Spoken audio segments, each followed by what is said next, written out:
Meus irmãos, bom dia. Vamos iniciar a nossa aula na manhã de hoje, que na verdade nós vamos concluir uma lição que ficou pendente desde o ano passado, que trata justamente sobre os nomes compostos de Deus.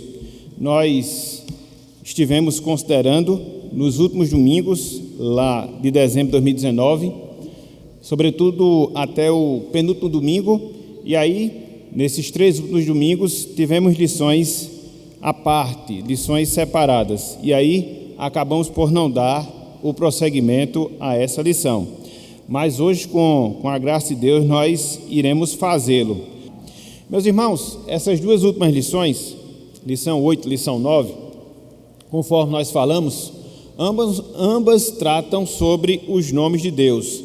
A diferença que nós podemos traçar entre uma e outra é que a lição número 8, ela trata sobre os nomes simples de Deus, e por simples, nós estamos dizendo os nomes de Deus escritos em uma só palavra, escritos em um só nome.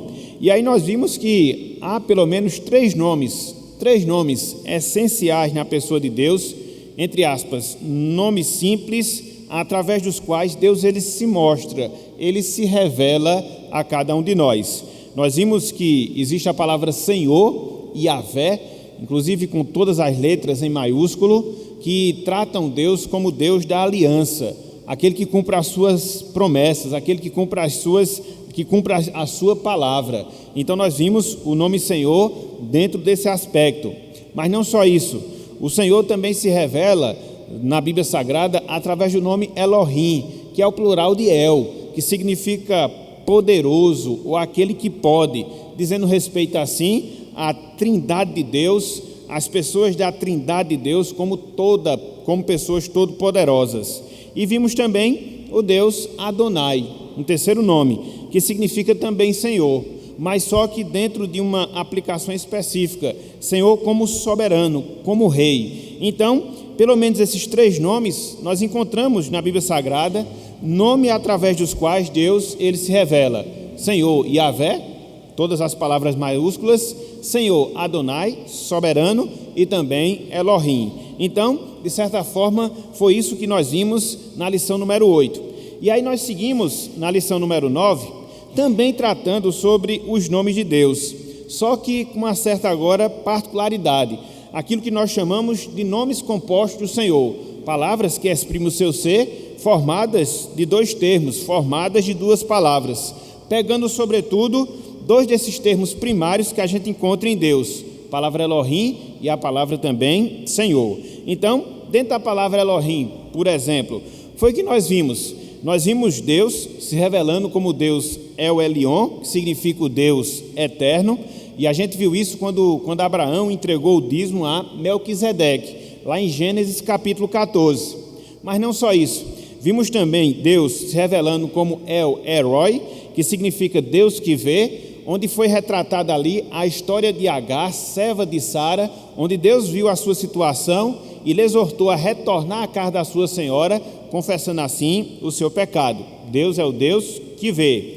Vimos o Deus El Shaddai, Todo-Poderoso, sobretudo na promessa que Deus faz a Abraão, lá em Gênesis capítulo 17, na verdade, na renovação da promessa que Deus faz a Abraão, prometendo-lhe a partir dele uma grande nação, apesar da sua idade, não só da sua idade, mas também da idade da sua esposa Sara. Vimos também Deus se revelando como Deus El Olam, que significa o Deus eterno, que é a descrição que vemos lá em Isaías capítulo 40, onde Deus ele se mostra como Deus eterno, como Deus superior a toda e qualquer divindade, a todo e qualquer Deus que porventura os homens eles possam criar para si. Então, dentre várias coisas que distingue Deus desses demais deuses, o Senhor, ou o nosso Deus, é um Deus eterno. Ele não tem começo, ele não tem fim, ele é eterno no sentido absoluto. Deus é o Olam. Vimos também a palavra El Betel, que é também um dos nomes que descreve a pessoa de Deus, que é o Deus da casa de Deus. E aí, tomando como base o livro de Gênesis, capítulo 31, versículo 13, quando Jacó ele recebe a orientação do Senhor de retornar à sua casa, para que assim o propósito de Deus pudesse ser cumprido na sua vida, quando ele estava na casa ou nas terras do seu sogro Labão. Vimos também o Deus Elohei Israel, o Deus de Israel. É justamente quando há a mudança de nome de Jacó para Israel. Jacó tem o seu nome mudado de enganador para Israel, príncipe que luta com Deus, que fez parte também do momento específico de Jacó e Israel, quando Deus renova a aliança e cumpre as promessas que havia feito a ele desde a sua saída, quando enganou seu irmão Esaú. Então, foram alguns nomes compostos junto da palavra Elohim. Por isso que a gente vê El Elyon, por isso que a gente vê El Roi, por isso que a gente vê El Shaddai, por isso que a gente vê El Olam, por isso que a gente vê El Betel, por isso que a gente vê El Elohel Israel. Então, alguns nomes compostos de Deus, pegando somente a palavra Deus, aquele que pode, aquele que é poderoso. Então, foi a primeira parte da lição, basicamente, que nós vimos. Na última lição, no último encontro que nós tivemos, a gente começou a ver um outro grupo de nomes compostos de Deus, não mais com a palavra El, que significa Deus, mas agora com a palavra Yahvé, que significa Senhor, que foi aquilo que nós falamos, a palavra Senhor, com todas as letras maiúsculas, que diz respeito ao Deus de aliança, ao Deus do pacto, ao Deus de aliança com o seu povo. E aí, a gente viu apenas uma descrição de Deus, pegando por base essa palavra, que é justamente a palavra Jeová Jireh, o Senhor é a minha provisão.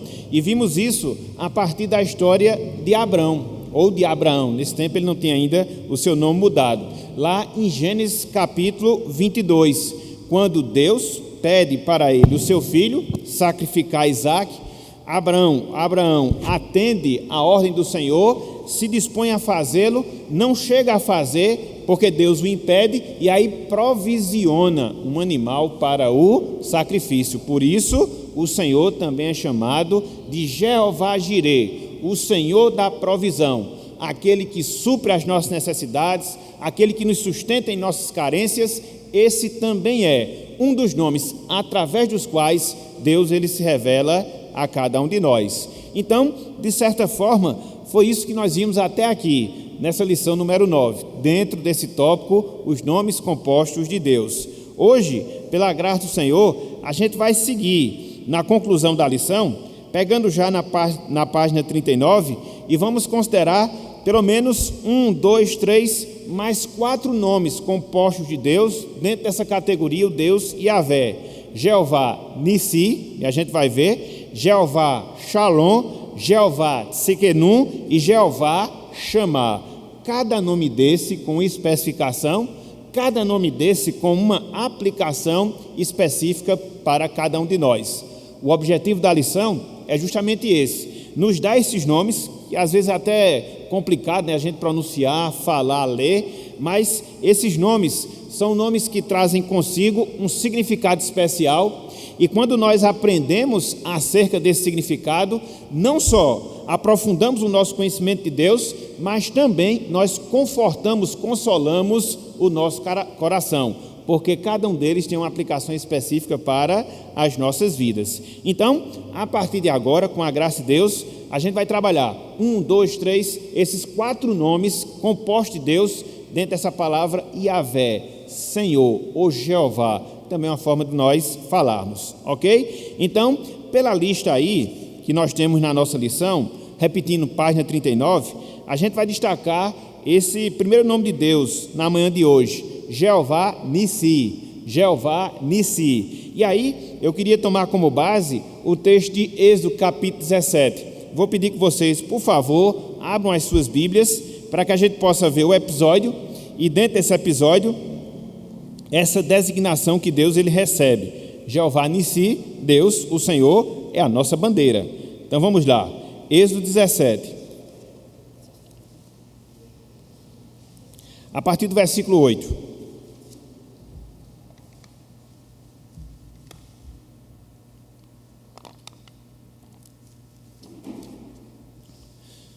Todos abriram? Olhem só, meus irmãos e irmãs, o que nos diz a palavra. Então, veio Amaleque e pelejou contra Israel em Refidim. Com isso, ordenou Moisés a Josué: escolhe-nos homens, e sai e peleja contra Amaleque. Amanhã estarei eu no cimo do outeiro, e o bordão de Deus estará na minha mão. Esse bordão foi o mesmo através do qual Moisés abriu o Mar Vermelho, capítulos anteriores. Segue o texto. Fez Josué como Moisés lhe dissera, e pelejou contra Amaleque. Moisés, porém, Arão e Ur subiram ao cimo do outeiro. Quando Moisés levantava a mão, Israel prevalecia. Quando, porém, ele abaixava a mão, prevalecia Amaleque. Ora, as mãos de Moisés eram pesadas. Por isso, tomaram uma pedra e a puseram por baixo dele, por baixo de Moisés. E ele nela se assentou. Arão e Ur sustentavam-lhe as mãos, um de um lado e o outro do outro. Assim lhe ficaram as mãos firmes até o pôr do sol. E Josué desbaratou a Amaleque e o seu povo a fio de espada. Então disse o Senhor a Moisés: escreve isto para memória no livro, e repete-o a Josué, porque eu hei de riscar totalmente a memória de Amaleque de debaixo do céu. Versículo 15, que é o que eu quero chamar a atenção. E Moisés edificou um altar e lhe chamou: o Senhor é minha bandeira, ou Jeová Nissim, entendeu? O Senhor é a minha bandeira. Então, o que é que nós temos aqui na nossa lição? O autor fala: diante do confronto com os amalequitas, o Senhor levou Israel à vitória. E aqui fica claro, né? A partir dessa estratégia, né, que houve, na medida em que Moisés levantava a sua mão, consequentemente o seu bordão, Israel prevalecia contra os amalequitas. Como, de acordo com o que o próprio texto fala, as mãos de Moisés eram pesadas, então foi feita uma estratégia para acomodá-lo, ele permanecer com a sua mão levantada e assim Israel prevalecer contra os amalequitas, o que de fato ocorreu, o que de fato aconteceu. E aí segue o autor: como memorial, Moisés edificou um altar e disse, de acordo com o que nós encontramos no versículo 15, o Senhor é a minha bandeira, Jeová Nissim. A declaração de Moisés apontava para o Senhor, apontava para Yahvé, e não para o próprio Moisés, não para Arão, não para Ur ou até mesmo Josué, não, como verdadeiro líder de Israel. Do mesmo modo que um exército se concentrava em torno da sua bandeira, o povo deveria concentrar-se ao redor do Senhor. Então, a grande lição que fica aqui nesse texto, e por implicação, o significado do nome do Senhor, Jeová Nissi, o Senhor é a nossa bandeira, é justamente essa.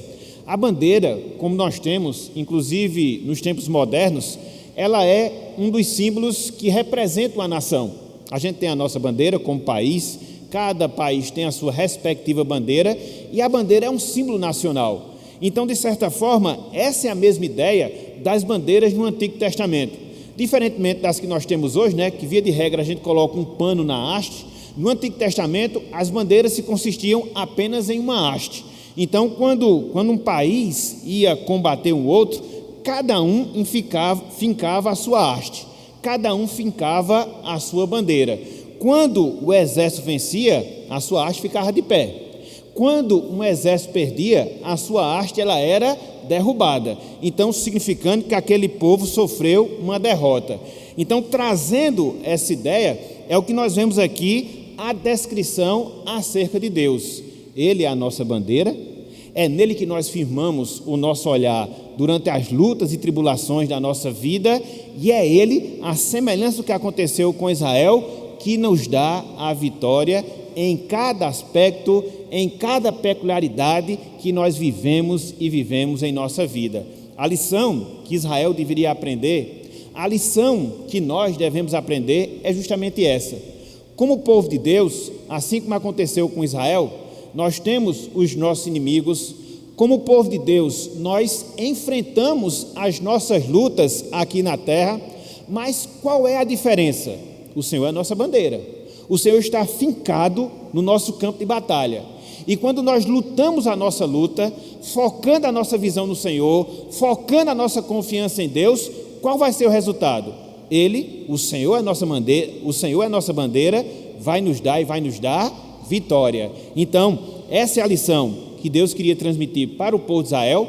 Foi por isso que ele ordenou que Moisés escrevesse esse relato e repassasse esse relato a Josué, para que não só se visse para o seu povo no passado, mas também se visse para cada um de nós. Então, trazendo, meus irmãos, trazendo minhas irmãs para a nossa realidade, a lição que nós aprendemos aqui é justamente essa. Temos lutas? Sim. Temos conflitos? Sim. Enfrentamos guerras? Com toda certeza. Mas qual deve ser a nossa visão? O Senhor é a nossa bandeira. Ele está no nosso campo de batalha. Devemos lutar a nossa luta confiando no Senhor, sabendo que, conforme a sua vontade, Ele estará sempre nos dando vitória. A grande diferenciação de um cristão para uma pessoa que não é salva é justamente essa. A dependência nas suas lutas não está em coisas. A dependência das suas lutas não está em pessoas, mas sim no nosso Deus, mas sim no nosso Senhor. Então, quando nós olhamos, por exemplo, a história do povo de Israel, a gente vê que esse é o ensinamento que Deus constantemente transmitiu para o seu povo. Esse povo lutava, esse povo prevalecia, mas na verdade, no fundo, quem dava a vitória era o Senhor. Eu separei aqui pelo menos 2 textos no livro dos Salmos que apontam justamente para esse fato. É o Senhor que luta por nós, é Ele que nos dá a vitória, porque Ele é o nosso Jeová Nissim, ou seja, o Senhor é a nossa bandeira. Abram aí, por favor, meus irmãos, Salmo 98. Abram aí, por favor, Salmo 98.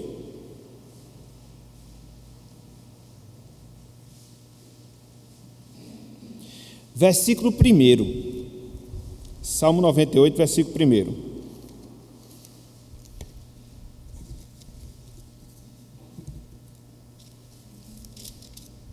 É interessante que, como povo de Deus, nós não estamos isentos dos conflitos, das lutas, das guerras. Não. Mas há um diferencial. O Senhor é a nossa bandeira. Ele está conosco. Ele guerreia nossas guerras. Ele é o nosso braço forte. E é isso que nos dá o ânimo necessário para enfrentarmos todas as lutas que nós vivenciamos na nossa vida. Olha só, Salmo 98. Salmo 98, versículo 1. Veja o que nos diz a palavra. Olha só. Cantai ao Senhor. E veja, Senhor aqui, Yahvé. Todas as letras em maiúsculo.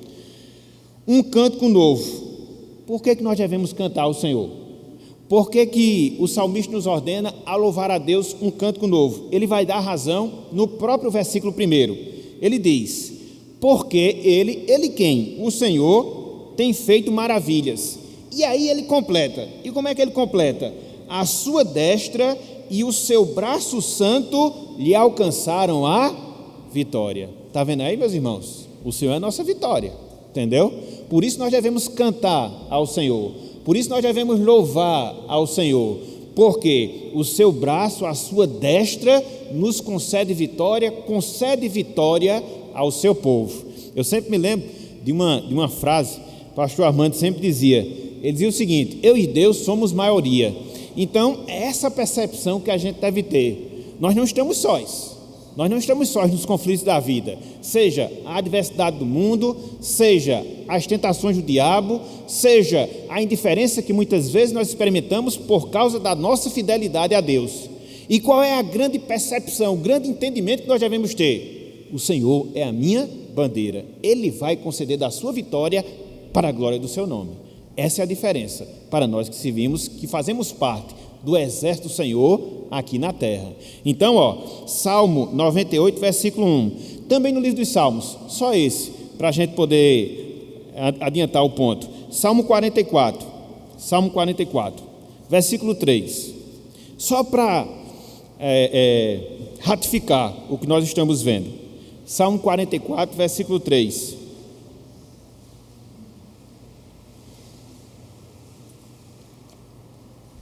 Veja como esse texto, ele não corrobora com o que a gente viu no Salmo 98 e, por extensão, com esse nome de Deus, Jeová Nissi, o Senhor, bandeira nossa, ou é a nossa bandeira. Diz o seguinte, versículo 3: pois não foi por sua espada que possuíram a terra, falando do povo de Israel, nem foi o seu braço que lhes deu vitória, e sim a tua destra, ou seja, a destra de Deus, e o teu braço, e o fulgor do teu rosto, porque te agradaste deles. Então, quando você vê todo aquele processo do povo de Israel, durante a sua peregrinação, e depois, de maneira específica, para que se assentasse na terra prometida, Israel lutou contra várias nações. Israel lutou contra vários povos, sofreu algumas derrotas, mas na sua maioria venceu. Mas quem estava por detrás da vitória do povo de Deus? O próprio Deus. Quem está por detrás das vitórias que alcançamos ao longo da nossa vida? É o nosso Deus. Isso é interessante, irmãos. Isso é muito importante, minhas irmãs, porque tira de sobre nós qualquer tipo de sentimento soberbo, qualquer tipo de sentimento orgulhoso. Lutamos, mas quem nos dá a vitória é o Senhor. Lutamos, mas quem nos assiste é Deus. E por isso, a exemplo que nós encontramos lá no Salmo 98, nós devemos louvar a Deus, cantar ao Senhor um cântico novo. A gente passa, por exemplo, por uma semana que passamos, hoje é o primeiro dia da semana, e aí você começa a fazer uma retrospectiva na sua vida, de uma forma ou de outra, numa intensidade ou outra, cada um de nós tivemos as nossas lutas, às vezes em casa, às vezes no trabalho, às vezes na vida como um todo, e a gente observa que por mais lutas que muitas vezes a gente atravesse, Deus sempre vai nos suprindo, Deus sempre vai nos sustentando. Então, quando nós nos lembrarmos dessas coisas, quando nós trazemos à memória essa verdade, o que deve vir à nossa mente? Jeová Nissi, o Senhor é a minha bandeira, Ele está no meu campo de batalha, Ele está afincado ali, eu devo lutar olhando para Ele, sabendo que é dEle que vai vir a minha vitória, repito, para louvor e glória do seu santo e excelso nome. Ok, meus irmãos? Então, olha que coisa fantástica, né? Você vê assim o nome Jeová Nissi, o que é que isso tem a ver? Mas quando você vai olhar o texto, quando você vai pensar nos desdobramentos do texto, você vai perceber como isso é real na nossa vida, no dia a dia, ou seja, no seu aspecto mais prático. Ok? Então, Jeová Nissi. Então, é o segundo nome, o primeiro que nós estamos considerando hoje. Mas não só esse, segue o texto, Jeová Shalom, né? A palavra Shalom significa paz. Abram aí, Juízes capítulo 6, vamos considerar um outro episódio, no qual Deus é chamado de o Senhor é minha paz. Vamos lá para Juízes 6, episódio com Gideão. Depois eu dou a oportunidade aos irmãos, se surgir alguma pergunta, algum complemento, certo? É mais para a gente poder andar. Juízes, capítulo 6.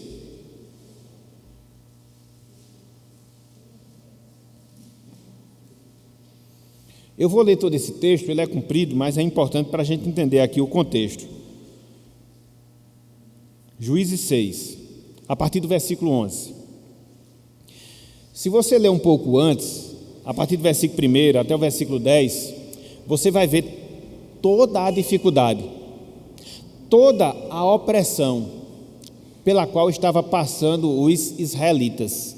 Por quê? Se apartar do caminho do Senhor, e essa é a tônica característica que nós encontramos no livro dos Juízes. O povo se afastava de Deus, Deus permitia que os inimigos do povo do Senhor prevalecessem. Quando o povo clamava, se arrependia, Deus levantava um juiz, o juiz libertava esse povo e vivia um certo período de bonança espiritual. E aí às vezes o povo se afastava de novo, aí vinha novamente um exército inimigo que prevalecia. Então essa é a tônica que nós encontramos no livro de Juízes, não vai ser diferente. Então se você olha do versículo 1 até o versículo 10, você vai ver toda a opressão que os israelitas passavam, sobretudo por causa dos amalequitas, os mesmos amalequitas que a gente viu lá em Gênesis, em Êxodo, melhor dizendo, 17. Tanto é que eles tinham que cavar poços para esconder os seus mantimentos, porque se não fizesse, perdiam tudo. E aí é dentro desse contexto que Deus vai aparecer para Gideão.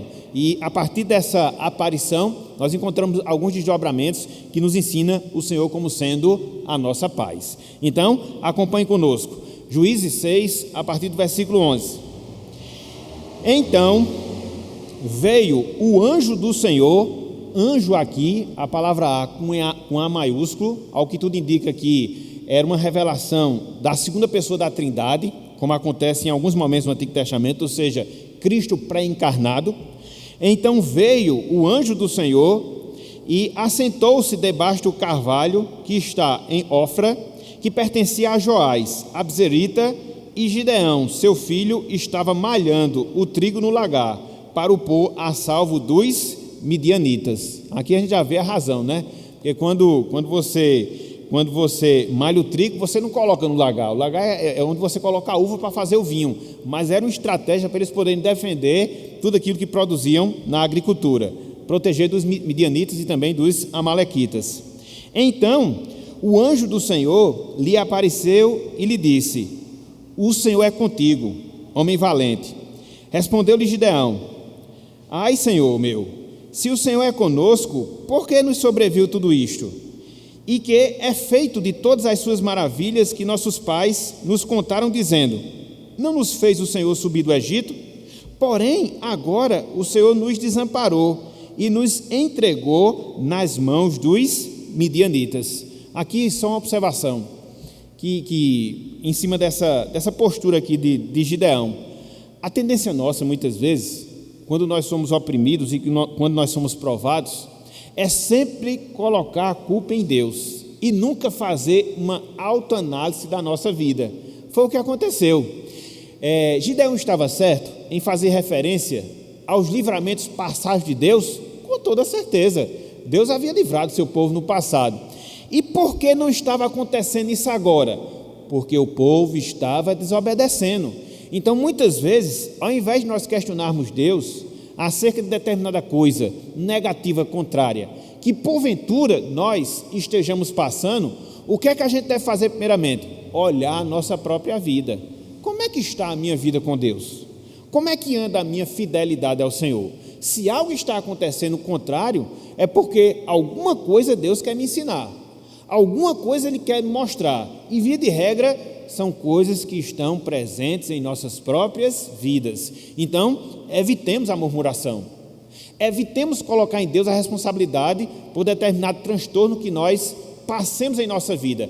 Primeiramente, que a gente possa se autoavaliar, que a gente possa fazer uma autorreflexão e assim vermos se estamos em falta ou não. Se sim, confessar o pecado e pedir perdão. Se não, Deus está trabalhando no nosso caráter, ok? Mas nunca fazer isso que Gideão fez, de culpar logo Deus. Isso não, jamais. Fechado parênteses, versículo 14. Então se virou o Senhor para ele e disse: vai nessa tua força e livra Israel da mão dos midianitas. Porventura não te enviei eu? E ele disse: ah, Senhor meu, como que livrarei Israel? Eis que a minha família é a mais pobre em Manassés, e eu o menor na casa de meu pai. Uma outra observação aqui: Deus não vê virtudes pessoais, particulares, para a partir delas nos usar na realização da sua obra. Muito pelo contrário. Via de regra, Ele pega pessoas frágeis, pessoas que em si não são nadas, para que o seu poder prevaleça, para que assim a pessoa não possa se arrogar, se orgulhar de alguma qualidade sua. Então veja, Deus chama Gideão, o menor da casa do seu pai, e faz dele um valente, e a partir dele livra Israel. Então vamos deixar de lado essa visão autodepreciativa, que de fato nós não somos nada, mas não vamos colocar isso como justificativa para Deus não nos usar. Muito pelo contrário, Ele usa e usa justamente pessoas assim como usou a Gideão. Muito bem, fecho parênteses mais uma vez. Versículo 16: tornou-lhe o Senhor: já que eu estou contigo, ferirás os midianitas como se fosse um só homem.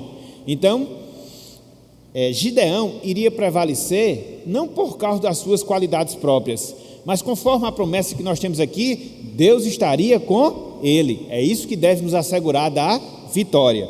Segue o texto, versículo 17. Ele respondeu: se agora achei mercê diante dos teus olhos, dá-me um sinal que és tu, Senhor, que me falas.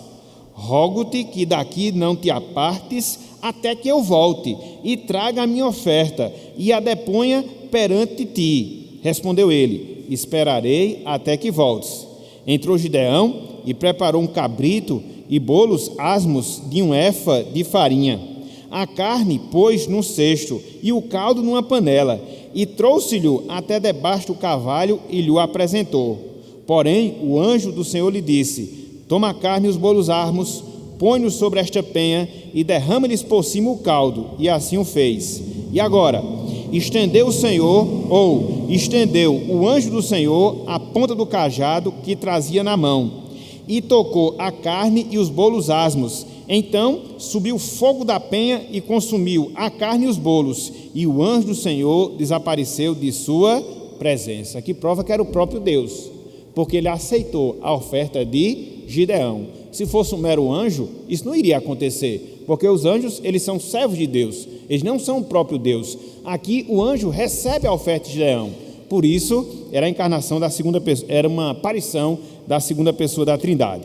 E aí versículo 22, viu Gideão que era o anjo do Senhor e disse: ai de mim, Senhor Deus, pois vi o anjo do Senhor face a face. Gideão ficou temeroso. E agora? Estou perdido. Eu tive uma visão do próprio Deus. Eu vi Deus face a face. Então ele temeu por estar na presença de Deus. Olha que lição interessante, meus irmãos. Que é esse mesmo temor que Deus ele espera de nós, quando nós estivermos na sua presença. Estamos sempre na presença de Deus. Mas quando nós atendemos ao seu chamado e comparecemos à sua casa para adorar o seu nome, esse é um momento especial, em que nós nos colocamos na presença de Deus. Então nós devemos ter esse mesmo temor, esse mesmo respeito. Eu vi o Senhor face a face. Então esse foi o temor de Gideão. E agora vem o consolo da parte de Deus. Porém o Senhor lhe disse: paz seja contigo, não temas, não morrerás. Então Gideão edificou um altar ao Senhor e lhe chamou: o Senhor é paz. Ainda até ao dia de hoje está o altar em Ofra, que pertence aos abizeritas. Então, o Senhor é paz. Jeová Shalom. O Senhor é a nossa paz. Dentro desse contexto aqui do temor, do medo, do receio de Gideão, por ter visto o anjo do Senhor face a face, Deus o consola: eu sou a sua paz. O Senhor é a nossa paz. Jeová Shalom. Ok? Então diz aqui o autor da lição: temendo a morte, pelo fato de se encontrar com o anjo do Senhor, Gideão ouviu do Senhor: paz seja contigo, não temas, não morrerás. Assim Gideão ergueu um altar e chamou: o Senhor é paz. Jeová Shalom. Jeová Shalom. Então esse nome, Jeová Shalom, retrata o Senhor, meus irmãos, minhas irmãs, como sendo a paz. Retrata o Senhor como sendo o descanso do seu povo. Deus é a nossa paz. Deus é o nosso descanso aqui na terra. Isso não significa dizer que pelo fato de o Senhor ser a nossa paz, nós estamos isentos, conforme nós vimos, dos conflitos, das guerras, das lutas e das batalhas. Não em absoluto, mas em meio às batalhas, a grande promessa que nós temos, vinda da parte do próprio Deus, sendo uma característica da sua personalidade, é que Ele, Deus, vai transmitir a sua paz a cada um de nós. Gideão estava temeroso, Gideão estava receoso pelo fato de ter visto a Deus, mas Deus lhe tranquilizou. Assim também deve acontecer com cada um de nós. Diante dos nossos temores, diante dos nossos medos, diante das nossas apreensões, que às vezes são tantas em nossas vidas, muitas vezes nós estamos no hoje e ficamos a considerar aquilo que vai acontecer amanhã, e muitas vezes consideramos aquilo que pode suceder à nossa vida, E muitas vezes isso acaba nos oprimindo, isso acaba nos entristecendo. Então, para combater esse sentimento, o que é que nós devemos trazer à nossa mente? O Senhor é a nossa paz, entendeu? Ele é o nosso descanso, Ele é o nosso regozijo, e é isso que deve prevalecer em nossas vidas e em nossos corações. E as lutas, pastor, vão continuar tendo. Até você chegar no céu, as lutas serão grandes, e muito grandes, às vezes muito pesadas, e muito pesadas mesmo. Mas qual é a consciência que você deve ter? O Senhor é a nossa paz. Deus, meus irmãos, Deus, minhas irmãs, Ele já nos reconciliou consigo. Olha só o que diz Romanos capítulo 5. Romanos capítulo 5, versículo 1. Abram aí, por favor.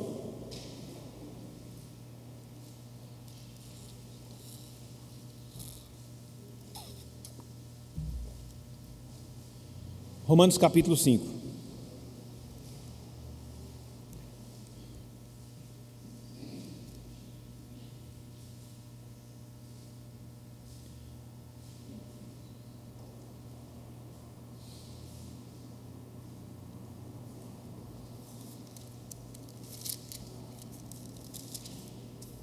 Versículo 1. Olhem só o que nos diz aqui a palavra. Justificados, pois, mediante a fé, olha a realidade que está presente na nossa vida. Olha a nossa condição perante o Senhor. Veja, temos paz com Deus por meio de nosso Senhor Jesus Cristo. Então, vivíamos antes em litígio com Deus. Tanto é que a Bíblia diz que nós éramos inimigos do Senhor pelas nossas obras malignas. É assim que a Bíblia descreve a pessoa não salva. Ela é inimiga de Deus, está em inimizade, em conflito, em guerra contra o Senhor. Mas, através do sangue de Cristo, o que é que ocorre conosco? Somos reconciliados. E se antes a nossa relação com Deus era caracterizada pelo litígio, pelo conflito, pela guerra, hoje nós estamos em paz com Ele. Por isso Ele é o nosso Jeová Shalom. Ele é o Senhor da nossa paz. O Senhor é a nossa paz, a minha, a sua e de cada um de nós que servimos e servimos ao Senhor. Então, isso explica a postura de muitos servos e servas de Deus, mesmo sendo oprimidos, mesmo sendo atribulados, mesmo passando pelas maiores provações na vida, mas terem certa serenidade, tranquilidade, porque a paz de Deus está presente em suas vidas. O Senhor é a nossa paz. A Bíblia diz que Jesus Cristo, Ele é o príncipe da paz. Lá em Gálatas, Paulo fala que uma das evidências de uma vida cheia do Espírito é o quê? Paz. Então, nós temos a paz da parte de Deus, a paz da parte de Cristo e a paz da parte do Espírito Santo. Precisamos mais de alguma outra paz? Não, meus irmãos. As pessoas vivem aí à procura da paz, né? Seja a paz nacional, seja a paz social, seja a paz pessoal, e nunca terão. Por quê? Essa paz nós só temos a partir da obra salvadora de Jesus Cristo. Era por isso que Paulo, ele tinha esse desejo para com os irmãos, sobretudo aqui, conforme nós vamos ler, os irmãos de Romanos. Olha só como ele encerra a carta aos Romanos. Romanos capítulo 15, versículo 33. Tem esse desejo para você também, como se Paulo estivesse dirigindo para você. Olha só o desejo de Paulo para os Romanos 15, 33. Na penúltimo capítulo, né, da carta aos Romanos. Romanos 15, 33. É interessante que até hoje, né, os judeus, eles saudam uns aos outros, e a saudação bem peculiar dos judeus é Shalom, né? Shalom, Shalom, Shalom, ou seja, paz seja contigo. Até hoje eles guardam essa característica, tem isso bem impregnado nas suas mentes. Olha só o desejo de Paulo para com os romanos, que ele havia falado lá no versículo 5, que agora tinham paz com Deus por meio de Jesus Cristo, através da justificação. Então, agora ele se dirige para essas pessoas e diz, Romanos 15, 33, e o Deus da paz seja com todos vós, amém. Deus da paz. Então, o Senhor não é um Deus que tem uma paz, alguma paz, muita paz, mas conforme a descrição de Paulo, ele é a própria paz, o Deus da paz. Então, meus irmãos, diante dos conflitos, das angústias, das inquietações, recorra a esse Deus, dobre-se diante dele em oração, clame para que essa paz ela se faça presente na sua vida, porque se de um lado, muitas vezes nós somos angustiados, e nós, por nós mesmos, não conseguimos dar resolução às nossas angústias, porque a gente não pode, e se de um lado, e se de outro lado, melhor dizendo, nós temos o Deus da paz, e se em nós habita o Espírito da paz, e se por nós morreu o Príncipe da paz, o que é que está faltando para a gente ter paz? O que é que está faltando? Está faltando nós nos colocarmos diante do Senhor, clamarmos para que esse fruto do Espírito, essa demonstração prática da presença do Espírito, possa se manifestar na nossa vida, e Deus esteja dando o regozijo necessário aos nossos corações. Então, angústias passamos com toda certeza, tribulações nós vivenciamos, não resta a menor dúvida, mas não nos esqueçamos disso, o Senhor é a nossa paz, é nele que nós temos a serenidade, a tranquilidade, para que a gente possa, mesmo em meio às dificuldades, às guerras da vida, manter o nosso foco, manter a nossa confiança e descansarmos plenamente na ação de Deus em favor das nossas vidas. Ok, meus irmãos? Ok? Então, Jeová Nissim, o Senhor é a nossa bandeira. Jeová Shalom, o Senhor é paz. Terceiro lugar, Jeová Tsidkenu, Senhor é a nossa justiça. Jeová Tsidkenu, Senhor é a nossa justiça ou justiça nossa. Abram aí, por favor, Jeremias 23, 6. Guarda aí a sua dúvida, a sua pergunta, a sua consideração para a parte final, viu? Jeremias 23, 6.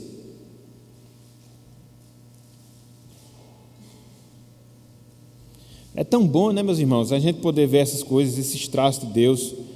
São coisas com as quais a gente convive, que nós, na verdade, temos à nossa disposição. Então, que a gente deve lembrar delas, e isso possa nos fazer ter uma experiência mais íntima, mais pessoal com Deus, entendeu? Fazer, de fato, diferença para as nossas vidas. Os nossos dias, eles são tão angustiosos, tão difíceis, que se você colocar a sua confiança em você mesmo, você está numa situação complicada. Então, tem que olhar para Deus, tem que olhar para o Senhor. Vamos ler o versículo 5 e 6, porque aí completa o raciocínio, certo? Jeremias 23, versículos 5 e 6. Diz o seguinte: eis que vem dias, diz o Senhor, em que levantarei a Davi um renovo, justo, e rei que reinará, e agirá sabiamente, e executará o juízo e a justiça na terra. Nos seus dias, Judá será salvo, e Israel habitará seguro. Será este o seu nome, como que será chamado? Senhor, justiça nossa. De quem Jeremias está falando aqui? Quem é esse renovo de Davi? Jesus, entendeu? Ele é o príncipe da paz, ele é a nossa justiça, porque ele se fez justiça por cada um de nós. Então, Jeremias, ele está visualizando o futuro, ele está visualizando aquele instante da história da redenção, onde Cristo estará presente com o seu povo e ele será a sua justiça.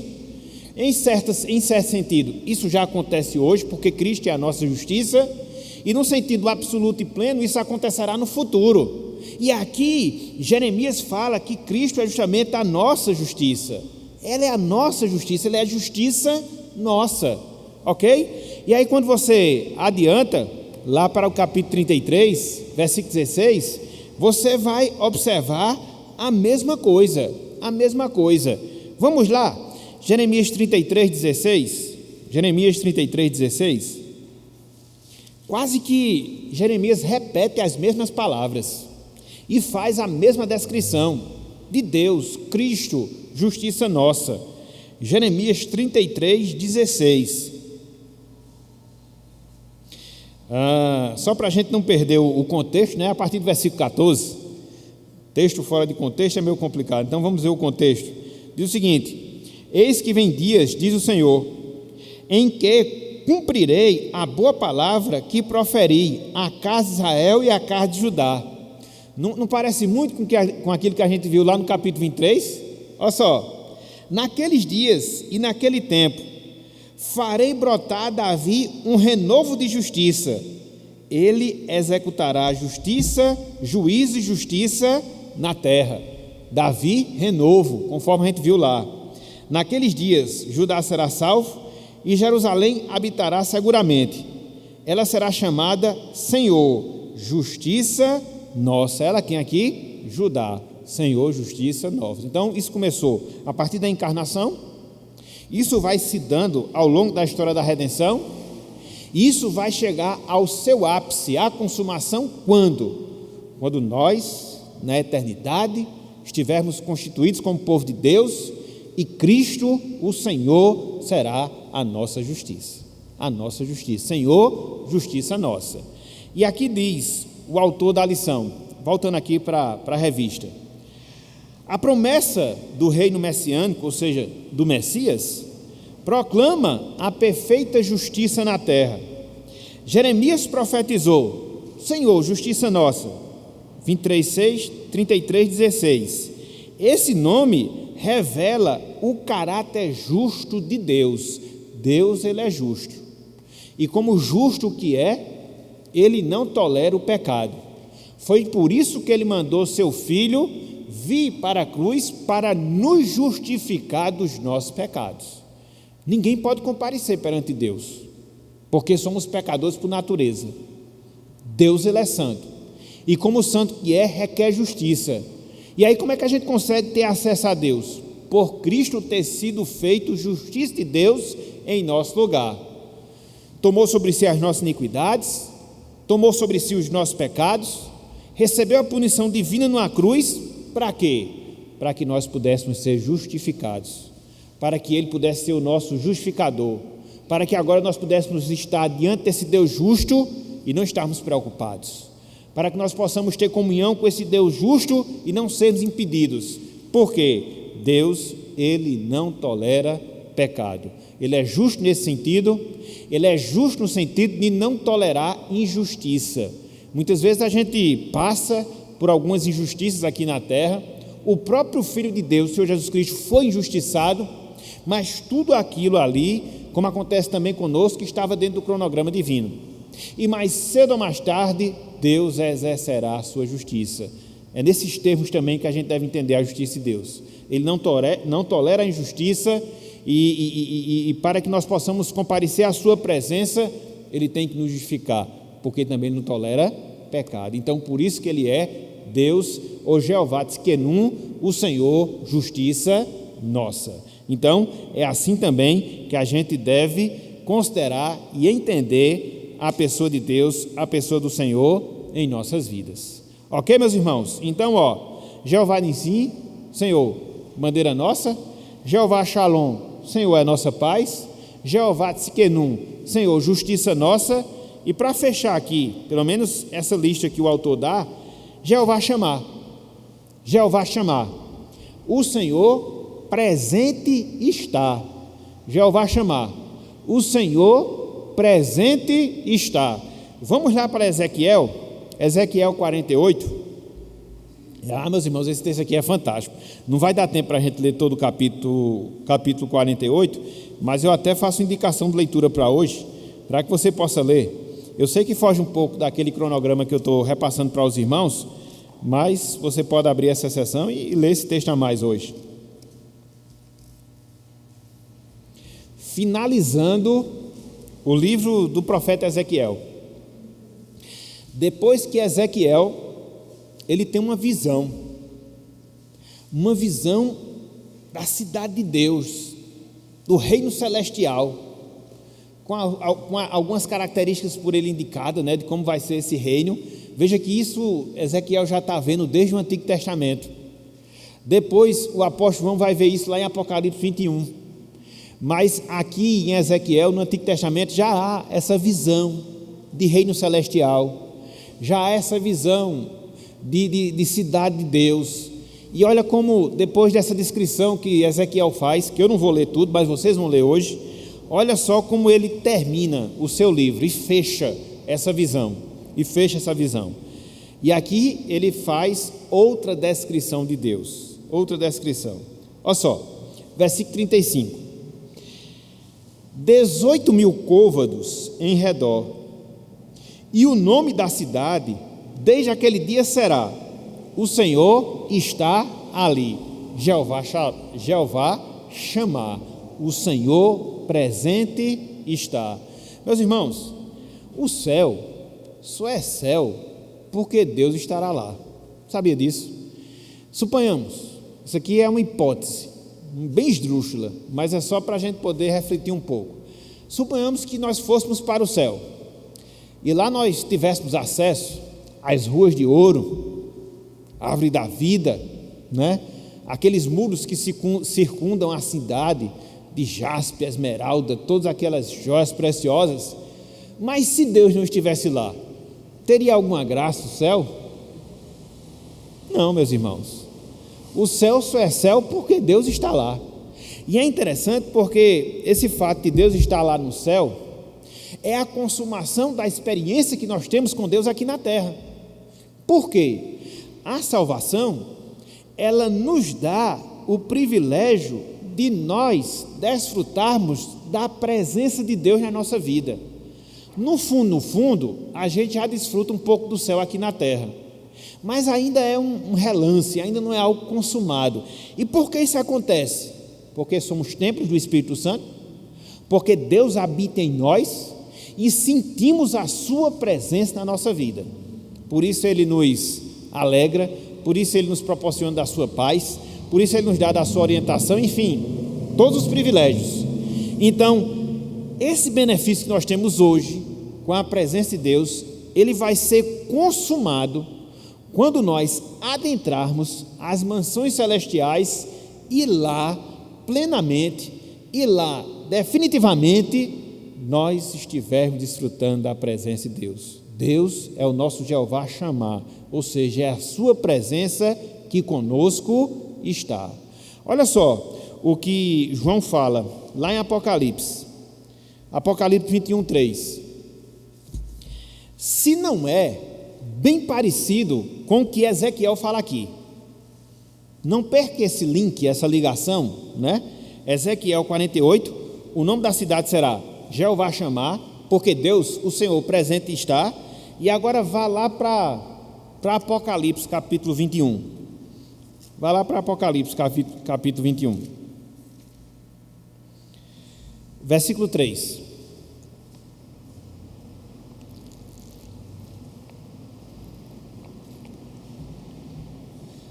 Abriram? Não esqueça do que nós vimos lá em Ezequiel 48:35, não. Passe a ler esse verso agora com essa memória, com essa lembrança. Versículo 3. Então, ouvi grande voz vinda do trono, dizendo: eis o tabernáculo de Deus com os homens. Olha, Deus habitará com eles. Eles serão povos de Deus, e Deus mesmo estará com... É ou não é o que Ezequiel fala lá? Percebem aí a unidade da Bíblia? Por isso que não tem esse negócio, eu sou crente do Antigo Testamento. Não, eu sou crente da Bíblia toda, porque um completa o outro, um explica o outro. É quase a mesma coisa de Ezequiel, falando, centenas de anos antes. Então, qual é a grande certeza, meus irmãos? Qual é a grande convicção que nós devemos ter nas nossas vidas, quer agora, mas sobretudo na eternidade? Que Deus estará presente com todos nós. Essa é a grande verdade. Porque qual foi um dos nomes mediante o qual Cristo se revelou a nós? Na verdade, um dos nomes que o anjo, quando apareceu em sonhos a José, disse que o ente que iria nascer deveria ter: Deus Emanuel, ou seja, o Deus conosco.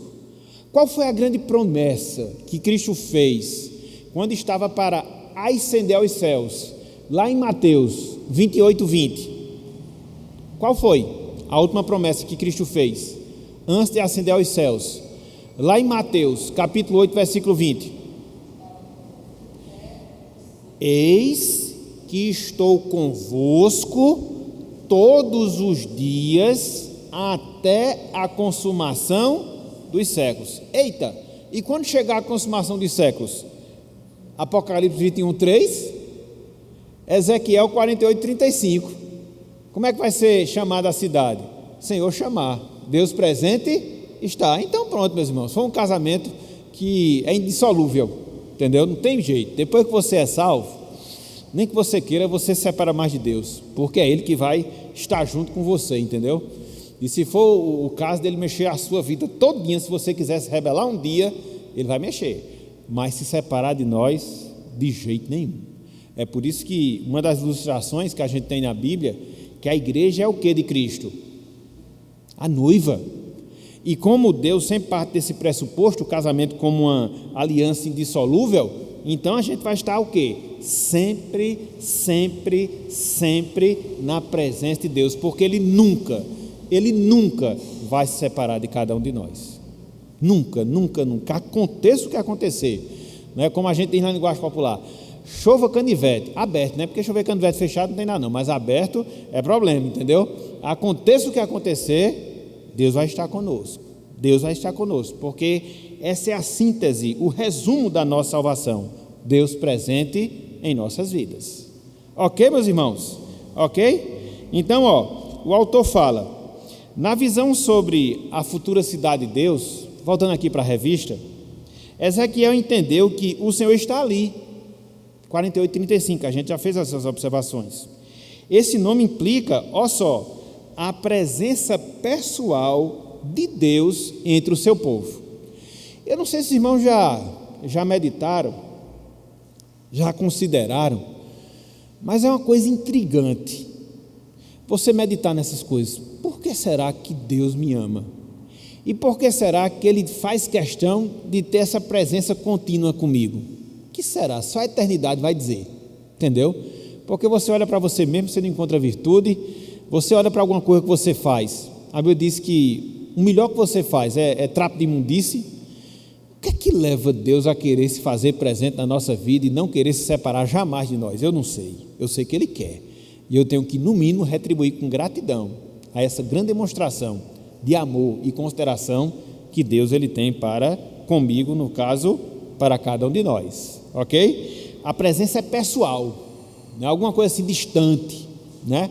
Porque hoje você tem relacionamentos, e principalmente por causa da tecnologia, relacionamentos impessoais, né? Hoje, infelizmente, é um mal nosso, né? Chega, por exemplo, a data de um aniversário, antes você ia na casa da pessoa parabenizá-la, antes você fazia uma ligação e falava com ela, apesar de ser por telefone. Hoje não, né? Você manda uma mensagem, você não ouve a voz mais da pessoa. Então os nossos relacionamentos, eles são muito impessoais hoje, distanciados. Mas Deus não, Ele tem um relacionamento pessoal, íntimo, presente, próximo com cada um de nós. E por que Jeová chamar? O Senhor presente está. Só um momentinho, viu, Raimundo, que eu vou abrir, só para terminar o que raciocina. Aí, Jesus nos prometeu sua companhia até a consumação dos séculos. A gente viu isso, né? Mateus 28, 20. O salmista escreveu, lá no Salmo 23, 4. Ainda que eu ande, mesmo que eu passe, aqui é uma possibilidade, mas mesmo que ela aconteça, ainda que eu ande pelo vale da sombra da morte, qual vai ser o sentimento do salmista? Não temerei, não recearei mal nenhum. Eu estou aqui no caminho da morte, mas mesmo assim eu não vou estar amedrontado, não. E por que razão, por que motivo o salmista tinha esse sentimento, ainda que ele passasse por uma situação complexa, próximo da morte, porque mesmo assim ele não teria medo? Por quê? Olha só o segredo, ele fala, finalzinho do versículo 4, porque tu, Senhor, que é o nosso pastor, está comigo. Está vendo, meus irmãos, como a presença de Deus, ela afeta positivamente a nossa vida, e ela traz segurança, conforto, consolação a cada um de nós. Então lembre-se disso. Jeová chamar, o Senhor presente está em minha vida, particularmente falando, em minha vida, pessoalmente falando. Então, como filhos de Deus, salvos em Cristo, podemos contar com sua presença. Para quê? Para nos confortar, nos consolar, ouvir, entender e socorrer. É um relacionamento pessoal, né? Quando você ora a Deus, Deus está ali ouvindo. Quando você lê a palavra, Deus está falando com você. Quando você caminha ao longo dessa vida, Deus na sua providência está guiando os seus passos. Então, Deus ele se faz presente em todos os momentos, em todos os instantes e em todos os aspectos da nossa vida aqui na terra. E vai chegar ao seu ápice, repito, quando nós chegarmos na eternidade. Assim, ali sim, nós vamos ter ali a consumação, a plenitude da presença de Deus na nossa vida. Jeová chamar, o Senhor presente está. Essa é uma pergunta bem polêmica, e eu gosto de polemizar mais ainda. Veja bem, Deus ele é Espírito, ele é um ser essencialmente espiritual. O Espírito Santo, por ser Espírito, também é um ser essencialmente espiritual. Cristo, antes de se encarnar, também era um ser essencialmente espiritual. Muito embora, como a gente viu, vez por outra ele aparecia em forma de anjo para poder conversar com as pessoas. Então, na minha percepção, a gente não vai ver Deus, a gente não vai ver Jesus Cristo, a gente vai, o Espírito Santo, a gente vai sentir a presença de Deus e vamos ver Jesus Cristo revelando perfeitamente o Pai, entendeu? Então, foi por isso que ele se encarnou. A glória do Senhor que a gente vai vislumbrar na eternidade, no sentido visível, vai ser Cristo, a segunda pessoa que se encarnou. Deus não vai estar lá, vai, a sua presença é uma coisa assim meio complexa, porque a gente não chegou lá, vai chegar. E quando a gente chegar, vocês vão se lembrar disso que eu estou dizendo, entendeu? E sentiremos a presença de Deus e a presença do Espírito Santo, mas visualizar vai ser Cristo, em toda a sua glória, em todo o seu fulgor, porque ele foi o verbo que se fez carne, entendeu? Agora são mistérios, mas a gente não luta muito por esses temas, porque às vezes a gente acaba incorrendo em erro. Eu parto mais desse pressuposto, né? De Deus ser um ser essencialmente espiritual, o Espírito Santo ser um ser essencialmente espiritual, mas Cristo ter se encarnado. Então ele, vamos ver Deus na face de Jesus e sentir a sua presença por todo sempre.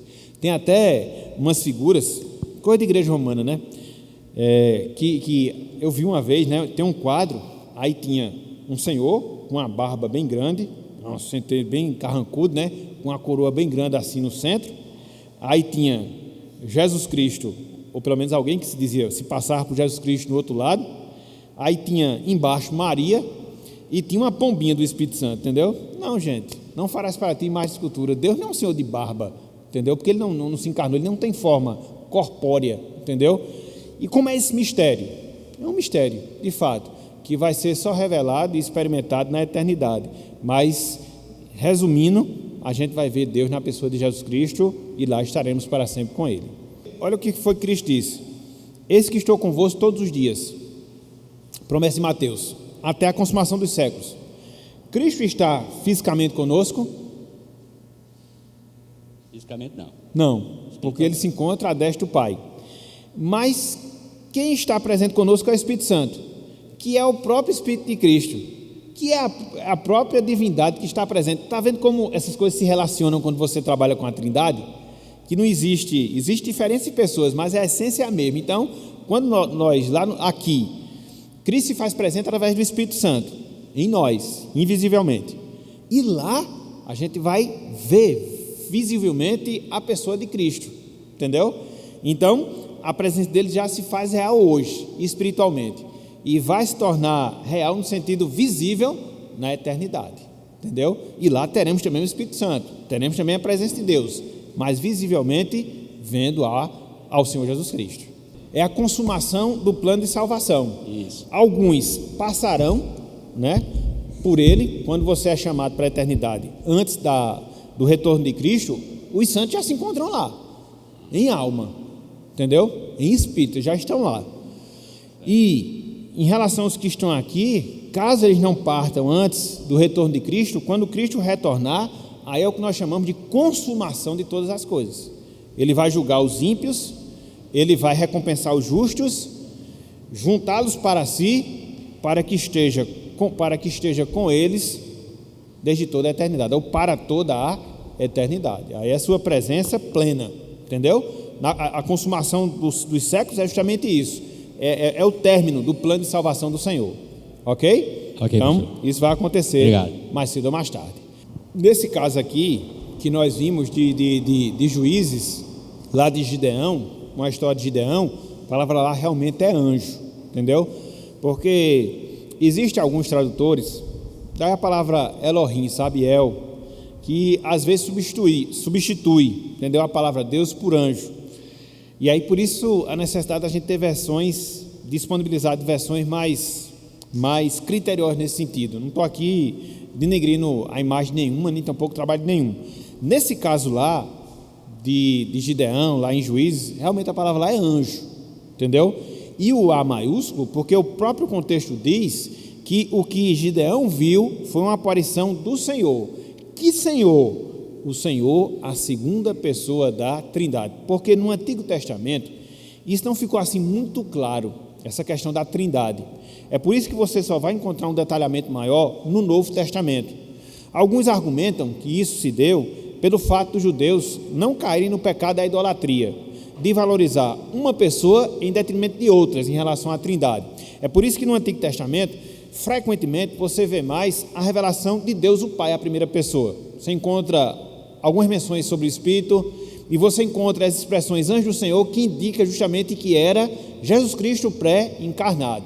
Então, o contexto ali da passagem, pelo fato de Gideão ter feito a oferta, e essa oferta ter sido recebida, e ele mesmo ter concluído e ter visto a Deus, então isso implica no fato de que o anjo ali não era qualquer anjo, e sim a segunda pessoa da Trindade, a quem coube a missão de se revelar em muitos momentos do Antigo Testamento.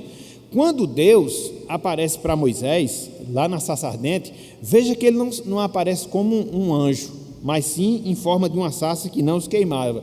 Por quê?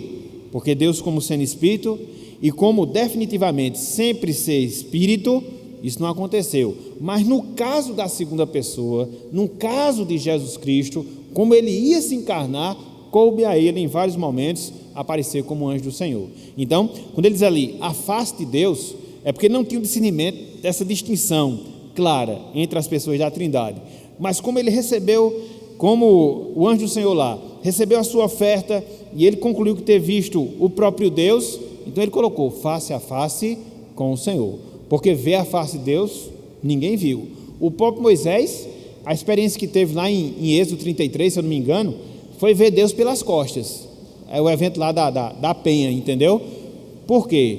Deus é essencialmente Espírito, não tem face, ok? No caso lá, o anjo do Senhor, porque se refere à segunda pessoa da Trindade que se encarnou, se materializou, aí sim, ok? É como o Espírito Santo, quando fala dele lá, no batismo de Jesus, diz lá, né, que o Espírito veio como forma corpórea de pomba, entendeu? Como? Não significa dizer que era uma pomba, mas era mais para dar a entender a presença do Espírito ali no batismo de Jesus. Há outros nomes compostos de Deus no Antigo Testamento.